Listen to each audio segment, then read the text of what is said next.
برادران ملت اسلامی، السلام علیکم ورحمۃ اللہ وبرکاتہ۔ الحمد للہ الحنان المنان الذي خلق الإنسان وعلمه البيان، والصلاة والسلام على رسوله سيد الإنس والجان وعلى آله وأصحابه ذوي الخير والإحسان، أما بعد فأعوذ بالله من الشيطان الرجيم، بسم الله الرحمن الرحيم، وقل جاء الحق وزهق الباطل إن الباطل كان زهوقا، صدق الله مولانا العظیم۔ بارگاہ رسالت مآب صلی اللہ علیہ وسلم میں درود پاک کا ہدیہ پیش کریں۔ اللہم صلی علی سیدنا و مولانا محمد معدن الجود والکرم وآلہ واصحابہ الکرام وابنہ الکریم وبارک وسلم صلاة دائمة سرمدا ابدا۔ عزیزان گرامی وقار، میں یہ چاہتا ہوں جہاں پر آ کر ہم رکے تھے وہیں سے ہم پھر آگے بڑھتے ہیں۔ ہم رکے تھے کہاں آ کر؟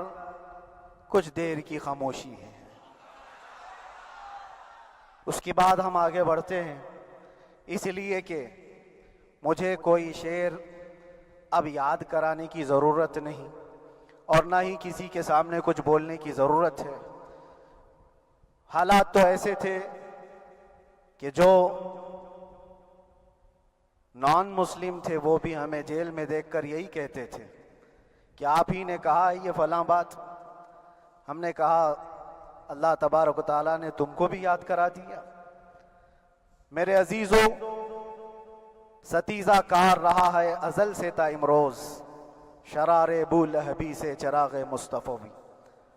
یہ آج کل کے معاملات نہیں، ابتدا سے حق اور باطل کے معرکے ہوتے رہے، لیکن ایک بات میں آپ سب کو بتانا چاہتا ہوں، مظفر کو مقید نہ سمجھ اے سیاد۔ سیدنا مظفر حسین کچھوچھوی رحمت اللہ تعالی علیہ جیل گئے تھے، قید میں تھے، تب انہوں نے یہ شعر کہا تھا کہ مظفر کو مقید نہ سمجھ اے سیاد، میری یہ اسیری بھی سنت آبائی ہے، میرے آبا و اجداد کی سنت ہے جس پر میں عمل کر کے آ رہا ہوں، میرے بزرگوں کی یہ سنت تھی۔ بہرحال جن کو جس راستے سے مجھے گزارنا تھا، لوگوں کے دلوں میں یہ ٹھنڈک تھی شاید کہ زبان بند کر کے چند دنوں کے لیے قید کر دیا جائے، مگر میرا عقیدہ یہ تھا کہ اللہ تبارک و تعالی جب تک چاہے کہ کوئی اس کے لیے پابندی نہیں لگا سکتا۔ وَإِن يَمْسَسْكَ اللَّهُ بِضُرٍّ فَلَا كَاشِفَ لَهُ إِلَّا هُوَ۔ رب تعالیٰ فرماتا ہے اگر اللہ تعالیٰ تمہیں کوئی مصیبت دے تو اس کے علاوہ کوئی ٹال نہیں سکتا۔ وَإِن يَمْسَسْكَ اللَّهُ بِخَيْرٍ فَلَا رَادَّ لِفَضْلِهِ، اور اللہ کسی کو بھلائی دے دے تو پھر اس کو روک بھی کوئی نہیں سکتا۔ مولا تبارک و تعالیٰ اگر کسی کو کوئی مقام عطا کر دے تو ہزاروں کیڑوں کے پھڑپڑانے سے وہ مقام ختم بھی نہیں ہو سکتا۔ اللہ تبارک و تعالیٰ جس کو بڑھانا چاہے اس کے لیے کوئی راستہ رکاوٹ نہیں بن سکتا، اس لیے کہ ہم نے تاریخ میں دیکھا ہے پیبند لگے کپڑے پہننے والے، پیروں میں چپل نہیں تھے، جن کے ناخن تک اکھڑ جاتے تھے، لیکن وہ جب چلتے تھے قیصر و کسریٰ بھی کانپتے تھے، جن کا ہی یہ نعرہ تھا ٹل نہ سکتے تھے جنگ میں اگر اڑ جاتے تھے، پاؤں شیروں کے بھی میدان سے اکھڑ جاتے تھے، حق سے سرکش ہوا کوئی تو بگڑ جاتے تھے، ارے تیغ کیا چیز ہے ہم توپ سے بھی لڑ جاتے تھے۔ یہ وہ صحابہ کرام اور اسلاف کرام، ان کا یہ معمول تھا، بظاہر ان کے پاس کوئی اسباب نہیں تھے لیکن اللہ کی مدد تھی، وہ پانی کی طرح بہتے ہوئے چلے گئے، نہ چٹانوں نے ان کا راستہ روکا، نہ دریاؤں نے ان کا راستہ روکا، وہ جس طرف سے جاتے تھے اللہ تعالیٰ ان کے لیے راستے بناتا تھا۔ عزیزان گرامی وقار، کون ہے وہ جو دریائے دجلہ میں اپنے گھوڑے دوڑائے تھے؟ کون ہے وہ جو دریا میں اپنی کشتیاں ڈال کر جلا دیا تھا کہ واپس جانے کا کوئی تصور نہ ہو؟ یہ سب میرے مصطفیٰ کریم کے دیوانوں کی ہی بات تھی۔ اسی لیے آج بھی دنیا گھبراتی ہے تو شانے لوگوں سے نہیں، دیوانوں سے ہی گھبراتی ہے۔ بہت زیادہ چالاک رہنے والوں سے نہیں، دیوانوں سے دنیا گھبراتی ہے، اس لیے کہ دنیا کو پتا ہے، دنیا جانتی ہے کہ دیوانہ کہاں دیکھتا ہے کسی کو پتا نہیں۔ اور یہ اس دیوانے کی بات کر رہا ہوں جس کے لیے اللہ کے حبیب صلی اللہ تعالیٰ علیہ وسلم کی عزت و وقار سب سے اول ہے۔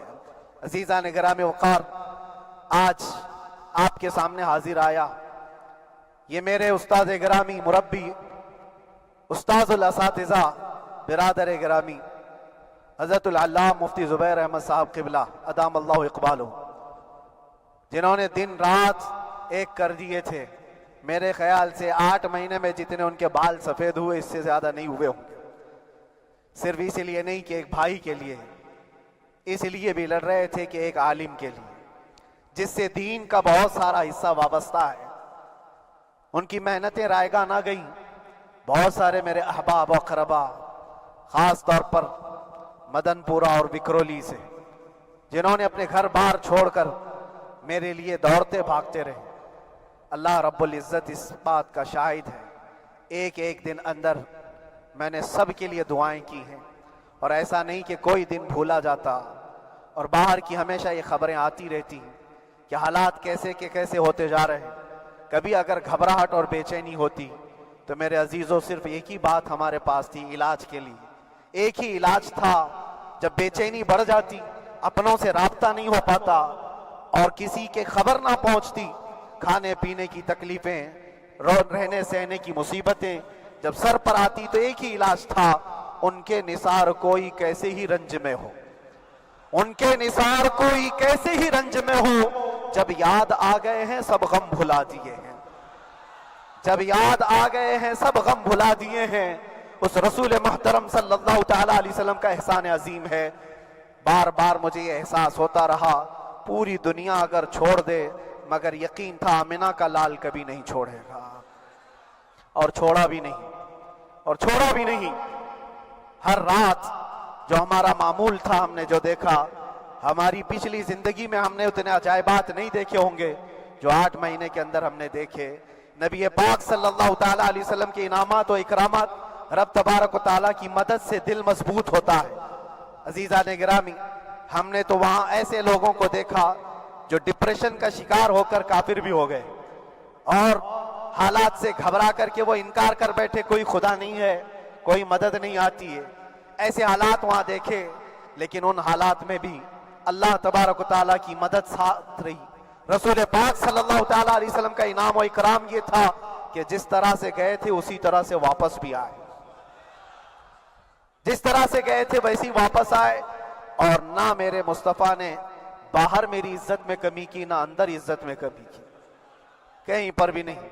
الحمدللہ، جس شان کے ساتھ رسول پاک صلی اللہ تعالیٰ علیہ وسلم اپنے چاہنے والوں کو رکھتے ہیں، وہ میں نے دنیا میں دیکھا، اور پھر یہ عرض کیا آقا، آج آپ کی عزت پر بات کرنے والے کو چاہے وہ 1000 کال کوٹری کے اندر ہو، آپ عزت کے ساتھ بٹھاتے ہیں تو پھر قیامت کے دن اس کی عزت کا کیا حال ہوگا۔ عرش حق ہے مسند رفعت رسول اللہ کی، دیکھنی ہے حشر میں عزت رسول اللہ کی۔ میرے عزیزو، ایک بات کو طے کر کے چلو، انہیں جانا انہیں مانا، نہ رکھا غیر سے کام، للہ الحمد میں دنیا سے مسلمان گیا۔ اس ایک بات میں جو عزت ہے، دنیا کے کسی مقام و منصب اور مرتبے میں عزت نہیں ہے۔ اور حالات دنیا انشاءاللہ میں سناتا رہوں گا۔ اللہ تبارک و تعالیٰ جب تک یہ زبان رکھا ہے حق بولتے رہیں گے اور سناتے رہیں گے، اور بھی حالات آپ کو انشاءاللہ العزیز آگے سناتے رہیں گے۔ لیکن آج خصوصیت کے ساتھ میں جمعہ کے لیے اسی لیے حاضر آیا کہ یہاں کے لوگ پل پل یاد کرتے رہے۔ حضرت مجھے ہر بار خبر دیتے کہ جب نماز سے فارغ ہو کر کے میں نکلوں تو مجھے لوگ پکڑ لیتے، کیا ہوا، اب کیا خبر ہے۔ تو جس قدر آپ کی بے چینی تھی، بے قراری تھی، میرے عزیزو مجھے بھی ملنے کی بے چینی اور بے قراری تھی، لیکن یہ ایک سٹیج تھا جس سے گزارا گیا ہے، ایک مقام تھا جس سے گزارا گیا۔ میں تو ایک نکما آدمی، میں تو ایک کم پڑا ہوا ہوں، لیکن آپ کو بزرگان دین کی اگر تاریخ پتہ ہو، امام اعظم ابو حنیفہ رضی اللہ تعالیٰ عنہ، جن کو ناحق جیل میں رکھا گیا تھا، امام موسیٰ کاظم رضی اللہ تعالیٰ 7 سال تک قید میں رہے۔ یہ کون امام موسیٰ کاظم؟ جن کے دربار میں جانے کے لیے غوث اعظم عبد القادر جیلانی رضی اللہ تعالیٰ عنہ 4 کلومیٹر دور اپنی چپل اتار دیا کرتے تھے۔ امام موسیٰ کاظم کا وہ دربار ہے جن کو باب الحوائج کہا جاتا ہے۔ اس امام کو 7 سال تک بغیر کسی قصور کے قید میں رکھا گیا، اور حد تو یہ ہے کہ اسی قید خانے میں زہر دے کر کے آپ کو مارا گیا ہے۔ آپ کا جنازہ جیل سے نکلا تھا۔ امام احمد بن حنبل جن کو 5 لاکھ حدیثیں یاد ہیں، نبی پاک صلی اللہ تعالیٰ علیہ وسلم کی، بغداد کے سرے بازار آپ کو ننگی پیٹھ پر کوڑے مارے گئے۔ آپ کو اندازہ ہے بزرگان دین کی ایک لمبی فہرست ہے۔ جب میں وہاں گیا تھا تو ایک بزرگ کی بڑی یاد آئی، وہ تھے حضرت مجدد الفیسانی رضی اللہ تعالیٰ۔ اکبر جیسے ڈکٹیٹر کے سامنے، اس زمانے کے سب سے بڑے ڈکٹیٹر بادشاہ کے سامنے آپ نے حق بات کا اعلان کیا تھا۔ مجدد الفیسانی رحمت اللہ تعالیٰ علیہ نے فرمایا تھا کہ اسلام نام سے جو دین ہوگا وہ محمد عربی کا لایا ہوا ہی دین ہوگا، کسی اور بادشاہ کا بنایا ہوا نہیں ہوگا۔ اس بات پر آپ کو قید میں ڈالا گیا تھا، 8 سال تک قید میں رکھا گیا۔ 8 سال میں بادشاہ مر بھی گیا، بیٹا بادشاہ بنا، لیکن کسی نے آ کر جہانگیر کے سامنے یہ بات رکھی کہ آپ کے باپ نے جس مولانا کو قید میں ڈالا تھا گوالیار کی جیل میں، 8 سال میں جیل کا نقشہ بدلا ہوا ہے۔ تو بادشاہ نے پوچھا ہوا کیا ہے؟ کہا کہ اس مولانا نے 8 سال میں تقریباً 700 قیدیوں کو عالم بنا دیا ہے۔ درس حدیث، درس تفسیر، قرآن کا علم، نمازیں جماعتوں سے وہاں اس طرح ادا ہوتی ہیں جیسے لگتا ہے گنبد خضرا کی چھاؤں میں ہے۔ رب تبارک و تعالیٰ کا یہ احسان عظیم تھا۔ ان 8 مہینوں میں بحمدہ تعالیٰ میں نے اپنی لائف میں کبھی اتنی امامت نہیں کی تھی جتنی وہاں امامت کیا، اس لیے کہ پابندی نہیں ہو پاتی۔ جب جب امام رہا مسجد میں چھٹیاں ہوا کرتی تھی، ادھر ادھر آنا جانا، لیکن وہاں پر کبھی کسی نماز میں چھٹی نہیں ہوئی، اور امامت اللہ تبارک و تعالیٰ کو جہاں لینا ہے وہاں لیتا رہے۔ اور مجھے اس بات کا تھوڑا قلق تھا، 24 سال سے میں تراویح سنا رہا تھا، 24 تراویح ہو چکی تھی، رمضان المبارک کا 24 گزر چکے تھے، 25واں سال تھا، ظالموں نے مجھے رمضان سے پہلے اندر کر دیا۔ بار بار یہ خواہش ہوتی تھی کہ میری تراویح چھوٹنے نہ پائے، 25ویں تراویح ہے، 25ویں محراب ہے، لیکن رب تبارک و تعالیٰ کا احسان، اندر موجود سارے مسلمانوں نے یہ مطالبہ کیا کہ ہم یہاں جماعت سے تراویح قائم کریں گے، اور اب تک لوگ الم تری کیف والی تراویح کبھی کبھار پڑھ لیا کرتے ہیں، لیکن سارے لوگوں نے مل کر کے یہ اتفاقاً کہا کہ ہم پورا قرآن آپ سے سننا چاہتے ہیں۔ کیسے کیسے قیدی تھے، کیسے کیسے کرائم والے تھے۔ میں نے کہا آج میں ایک دن پڑھاتا ہوں، ایک پارہ پڑھوں گا، آپ کو اگر لگے تو بتا دینا، بھاری پڑ جائے، کیونکہ لوگ سارے کرمنل ہیں اور کئی طرح کے جرائم کیے ہوئے لوگ ہیں۔ نماز دین سے کہاں زیادہ رشتہ، کہاں ہو سکتا ہے یہ گھبرا کر بھاگ جائیں۔ ایک دن پڑھاؤں گا، اگر آپ کو لگے تو بول دینا، نہیں تو کل سے الم تری۔ پہلے دن تراویح پڑھا ہے، دوسرے دن سارے لوگوں نے کہا آپ نے ایک پارہ پڑھایا ہے، سحری تک بھی پڑھائیں گے تو انشاءاللہ کھڑے رہیں گے۔ یہ جو استقامت، یہ ساری چیزیں دلوں کا جمع ہونا اور ہماری طرف دلوں کو پھیر دینا بغیر اللہ کی مدد کے نہیں ہوتا، رسول پاک صلی اللہ تعالیٰ علیہ وسلم کے کرم و احسان کے بغیر نہیں ہوتا۔ وہ تراویح بھی پڑھتے رہے، تفسیر قرآن بھی سنتے رہے اور قرآن کی تعلیم بھی لیتے رہے۔ پھر مجھے اندازہ یہ ہوا کہ رب تبارک و تعالیٰ کی منشا یہ تھی کہ ہماری تراویح کی محراب کی سلور جبلی جیل کے اندر ہو جائے۔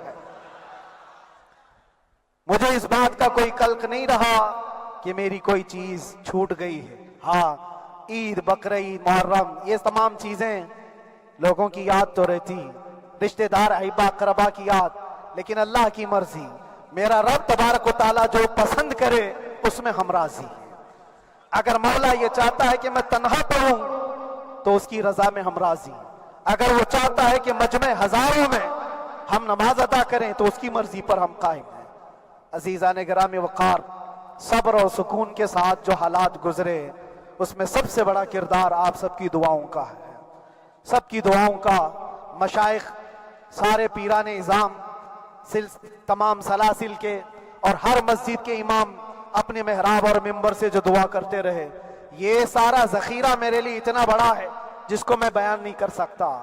ہر ایک کی جانب سے دعائیں، عورتوں بچوں کی طرف سے منتیں، روزے، نہ جانے کیا کیا کر لیا۔ پھر مجھے اندازہ ہوا کہ صرف اپنے آرام، اپنے راحت کے لیے پھڑپھڑانے سے کچھ نہیں ہوگا۔ رب تبارک و تعالیٰ یہ چاہتا ہے کہ پوری امت مل کر کے اس فقیر کے لیے دعا کرے، اور اللہ تعالیٰ کو جب تک منظور تھا تمہاری دعائیں ہوتی رہی۔ بعض لوگوں کو یہ خیال بھی آیا، کچھ میرے احبا اقربا رشتہ داروں نے بھی کہا اتنی ساری دعائیں ہوئی، اتنی ساری دعائیں ہوئی، قبول کیوں نہیں ہوتی؟ ایک بات یاد رکھو، پوری دنیا مل کر کھڑے ہو کر دعا کرے، اللہ کی قدرت پر کوئی کام کرنا واجب نہیں ہے، اللہ پر کوئی چیز واجب نہیں ہے۔ اگر وہ اپنے فضل سے عطا کر دے تو اس کا احسان ہے، اس کا احسان ہے۔ اب چاہے وہ سال بھر میں قبول کرے کہ 5 سال میں قبول کرے، ایک بات یاد آتی ہے میرے عزیزوں، ہماری قید تو 8 مہینے کی ہوگی، ان بزرگان دین کی قید 8 سال 7 سال۔ امام محمد بن حسن عسکری 20 سال تک قید میں رہے، 20 سال تک اندر سلاخوں کے پیچھے بند رکھا گیا۔ یہ اہل بیت اطہار ہیں، ائمہ اعظام ہیں، ان کی تکلیفیں دیکھ کر پھر ہماری تکلیف چھوٹی لگتی، اور پھر نبی پاک صلی اللہ تعالی علیہ وسلم کی یاد آتی۔ صرف اس بات کا ہمیں فخر تھا کہ تم نے کبھی چوری کے الزام میں تو نہیں گرفتار کیا، کسی گھناؤنے الزام میں تو نہیں گرفتار کیا۔ ہاں اگر کسی بات پر گرفتار کیا ہے تو ان سے پوچھو تو اب یہ بولنے میں بھی شرم کرتے ہیں، مولانا کو کیوں گرفتار کیا ہے، مولانا کو کیوں اندر رکھا ہے؟ شرم آتی ہے بولنے میں، کیونکہ انہوں نے کچھ ایسا بولا تھا جس کو بولنے میں شرم آتی۔ کیا بولا تھا میرے عزیزوں؟ یہ ایک الگ کہانی ہے، ابھی میں اس پر کچھ گفتگو نہیں کرتا، اس لیے کہ ہر ایک کو یاد ہو۔